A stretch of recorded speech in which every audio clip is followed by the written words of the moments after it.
এই কোরআনকে ধারণ করার জন্য, কোরআনকে লালন করার জন্য আমরা আপনাদের প্রতি উদাত্ত আহ্বান জানাতে চাই। এই কোরআন শুধুমাত্র আমার সওয়াবের জন্য নাজিল হয়নি, এই কোরআন এসেছে আপনার আমার জীবনকে আমূল পরিবর্তন করার জন্য। আপনারা জানেন রাসূলুল্লাহ সাল্লাল্লাহু আলাইহি ওয়াসাল্লাম তিনি যখন যুবক বয়সে উপনীত হলেন, যুবক বয়সে উপনীত হওয়ার পর সমাজের যে অসঙ্গতি, আইয়ামে জাহিলিয়াতের যে অসঙ্গতিগুলো সমাজে বিরাজমান ছিল, তিনি সেই অসঙ্গতিগুলো দেখে খুব কষ্ট পেতেন এবং একটা পর্যায়ে হিলফুল ফুজুলের মাধ্যমে তিনি সেই অসঙ্গতিগুলোকে দূর করার জন্য, জাহিলিয়াতকে নির্মূল করার জন্য প্রচেষ্টা চালিয়েছেন। কিন্তু আমরা দেখেছি আল্লাহ রাসূল সাল্লাল্লাহু আলাইহি ওয়াসাল্লামের সেই প্রচেষ্টা পুরো সমাজকে পরিবর্তন করতে পারেননি। কিছু মানুষের কিছু বিশেষ গুণাবলী তৈরি করতে পেরেছেন, অথবা সমাজের আংশিক পরিবর্তন করতে পেরেছিলেন। কিন্তু রাসূলুল্লাহ সাল্লাল্লাহু আলাইহি ওয়াসাল্লামের সেই ইচ্ছার সাথে, সেই প্রচেষ্টার সাথে যখন আল্লাহর পক্ষ থেকে ওহী নাজিল হলো, ওহীর মাধ্যমে যখন আল্লাহ সাল্লাল্লাহু আলাইহি ওয়াসাল্লাম সেই সমাজকে পরিবর্তন করা শুরু করলেন, তখন সেই সমাজ আইয়ামে জাহিলিয়াত থেকে একটি সোনালী সমৃদ্ধ সমাজে পরিণত হয়েছে। আমরা দেখেছি যে মানুষগুলো ডাকাতি করত, শুধুমাত্র এই কোরআনের ছোঁয়ার কারণে ডাকাতি নয়, বরং কারো সম্পদ যদি রাস্তায় পড়ে থাকতো তিনি চেষ্টা করেছেন সেই সম্পদটা তার সঠিক মালিকের কাছে পৌঁছে দেওয়ার জন্য। আমরা দেখেছি জাহিলিয়াতের যুগে যে মানুষগুলো দর্শন সহ নানান ধরনের অপকর্মে লিপ্ত ছিল, অনৈতিকতা লিপ্ত ছিল, সেই মানুষগুলো শুধু অনৈতিকতা থেকে মুক্ত হয়নি, বরং তাদের মধ্যে কোরআনের ছোঁয়া এমন তাকওয়া, আল্লাহর ভয় সৃষ্টি হয়েছিল, তারা কোনো নারীর দিকে তাকানোর ক্ষেত্রেও আল্লাহর সেই নীতিমালাকে অনুসরণ করে সেভাবে করে তারা তাদের জীবনকে গড়ে তুলেছিল। আমরা দেখেছি সে আমাদের সবচেয়ে নিকৃষ্ট মানুষটিও, যে মানুষের সম্পদ লুণ্ঠন করত, চাঁদাবাজি করত, রাহাজানি করত, সে মানুষগুলো কোরআনের ছোঁয়ায় সবচেয়ে সেরা মানুষে পরিণত হয়েছিল। এজন্য আজকেও যদি আমরা চিন্তা করি আমাদের এই সমাজের যত অসঙ্গতি রয়েছে, সমাজের যত অবিচার রয়েছে, এই সমাজে যত অন্যায় রয়েছে, যত জুলুম রয়েছে, যত রাহাজানি রয়েছে, সবকিছুর সমাধান যদি আমরা এই কোরআনের ছোঁয়ায় নিজেদেরকে আলোকিত করতে পারি, তাহলে আমাদের সেই পরিবর্তন সম্ভব।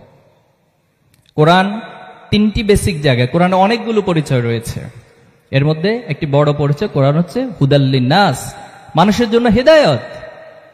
এরপর এখানে হিদায়াত মানুষের জন্য যেমন বলা হয়েছে, আবার আরেকটা জায়গা থেকে হুদাল্লিল মুত্তাকিন, মুত্তাকিদের জন্য হেদায়েত বলা হয়েছে। দেখুন, যে কোনো একটা জিনিস কমনলি সবার জন্যই সেটা ওপেন থাকে, কিন্তু যারা সেটাকে গ্রহণ করবে, আমরা যদি একটা উদাহরণ দিই, যখন ক্লাসে শিক্ষক কোন একটা বিষয়ে অধ্যয়ন করান অথবা পড়ান, তখন সেখানে ওই লেকচারটা, ওই পড়াটা সকল শিক্ষার্থীদের জন্য কমন থাকে, সকলেই সেখান থেকে জ্ঞান অর্জন করতে পারে। কিন্তু দুঃখজনক হলো ক্লাসে সবাই কিন্তু সেটাকে ভালোভাবে উপলব্ধি করতে পারে না। যিনি মনোযোগের সাথে সেই ক্লাসকে উপলব্ধি করার চেষ্টা করেন, তিনি সবচেয়ে সেখান থেকে গ্রহণ করতে পারেন। এজন্য কোরআনটা পুরো মানব জাতির জন্য যেমন হেদায়েত, যারা কোরআন থেকে সত্যিকার অর্থে হেদায়েত প্রাপ্ত হতে চান, যারা তাদের জীবনকে সেভাবে গড়ে তুলতে চান, তাদেরকে আল্লাহ তাআলা মুমিনুন অথবা মুত্তাকির কাতারে প্রকৃতপক্ষে হেদায়েত প্রাপ্ত হিসেবে স্বীকৃতি দিয়েছেন। এজন্য আমরা এই কোরআন থেকে নিজেদের জীবনকে পরিবর্তনের জন্য লেসন গ্রহণ করব। আমার আগে বক্তারা বলেছেন, এই কোরআন এসেছে পড়ার জন্য। আল্লাহ তাআলা কোরআনের প্রথম যে আয়াত, সে নীতিমালাতে বলেছেন, ইকরা বিইসমি রাব্বিকাল্লাযী খলাক, পড়ো তোমার প্রভুর নামে যিনি তোমাকে সৃষ্টি করেছেন।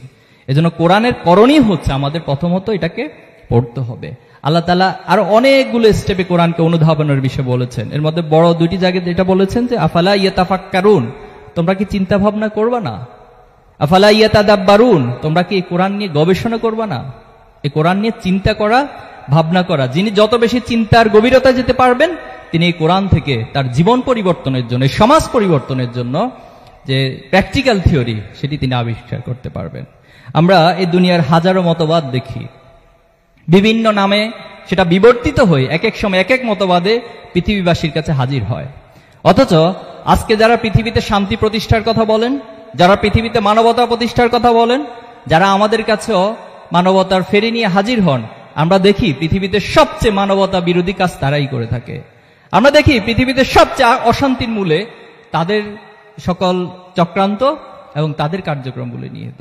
প্রিয় ঢাকা কলেজের শিক্ষার্থী বন্ধুরা, আমরা আহ্বান জানাতে চাই, আসুন যদি সত্যিকার অর্থে আমরা এই সমাজ থেকে, এই রাষ্ট্র থেকে, আল্লাহর জমিন থেকে জুলুম এবং নির্যাতনের মূলোচ্ছেদ করতে চাই, তাহলে আমাদেরকে এই কোরআনকে উপলব্ধি করতে হবে, কোরআনকে ধারণ করতে হবে এবং কোরআনের মাধ্যমে এই সমাজকে পরিবর্তন করতে হবে।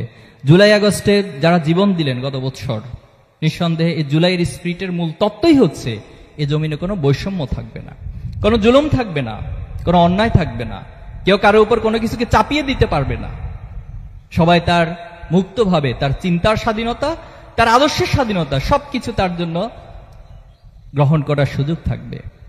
কিন্তু দুঃখজনক হলো সত্য, আমরা জুলাই আগস্টের পরেও দেখছি ফ্যাসিবাদের যারা বিগত সময়ে এই সমাজে ফ্যাসিবাদ কায়েম করেছিল তাদের শিকড়গুলো এখনো এ জমিনে রয়ে গেছে। তারা বিভিন্নভাবে আবার ফ্যাসিবাদকে ফিরিয়ে আনার চেষ্টা করে যাচ্ছে, অথবা নতুন করে নয়া স্বরূপে এখানে আবার ফ্যাসিবাদ কায়েমের জন্য তারা চেষ্টা চালিয়ে যাচ্ছে। আমরা ছাত্র সমাজের কাছে আহ্বান জানাতে চাই, জুলাই আগস্টে যারা জীবন দিয়েছেন এই শহীদদের প্রতি আমাদের দায় রয়েছে। সেখানে হয়তো আপনি আমিও শহীদ হতে পারতাম, কিন্তু আমার ভাইয়েরা শহীদ হয়ে গিয়েছেন। শহীদ পরিবারদের প্রতি আমাদের দায় রয়েছে, তারা যে জন্য তাদের জীবন দিয়েছে, রক্ত দিয়েছে, আমরাও আজকে শপথ নিতে চাই তাদের সেই রক্ত এবং তাদের জীবন এই শহীদ পরিবারের দায় থেকে আল্লাহর এই জমিনে সত্যিকার অর্থে ন্যায় এবং ইনসাফ প্রতিষ্ঠা আমরা করবো ইনশাআল্লাহ।